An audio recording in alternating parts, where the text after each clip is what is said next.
దూత media power of news. నమస్తే, welcome to Dootha media. నేను పవన్. ఆంధ్రప్రదేశ్ రాజకీయాల్లో జనసేన అధినేత డిప్యూటీ సీఎం పవన్ కళ్యాణ్ చేసిన కీలక వ్యాఖ్యలు ఇప్పుడు హాట్ టాపిక్గా మారాయి. 2029 ఎన్నికల్లో వైసీపీ మళ్ళీ అధికారంలోకి వస్తే పరిస్థితి ఏమిటని చాలామంది అడుగుతున్నారని స్వయంగా సీఎం చంద్రబాబు నాయుడు, మంత్రి నారా లోకేష్తో సహా పలువురు మంత్రులు, అధికారులు, పారిశ్రామికవేత్తలు, వాణిజ్య వర్గాలు ఈ ప్రశ్నలు లేవనెత్తుతాయని పవన్ పేర్కొన్నారు. ఈ నేపథ్యంలో పవన్ కళ్యాణ్ వైసీపీపై తీవ్ర విమర్శలు చేశారు. వైసీపీ మళ్ళీ అధికారంలోకి వస్తే అధికారులను ఎక్కడున్నా వెనక్కు రప్పిస్తామని మాజీ సీఎం వైఎస్ జగన్మోహన్ రెడ్డి చేసిన వ్యాఖ్యలకు పవన్ గట్టిగా కౌంటర్ ఇచ్చారు.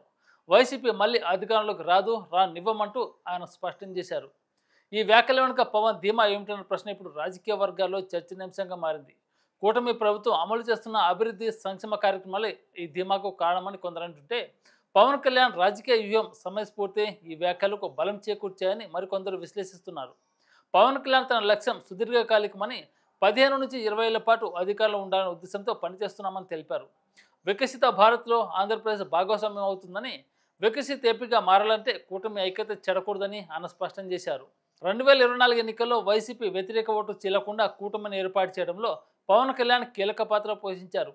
టీడీపీ, జనసేన, బీజేపీలను ఒకే వేదికపై తీసుకొచ్చి ఎన్డీఏ కూటమిగా మార్చారు. దీంతో 2024లో కూటమి 164 సీట్లతో అధికారంలోకి వచ్చింది.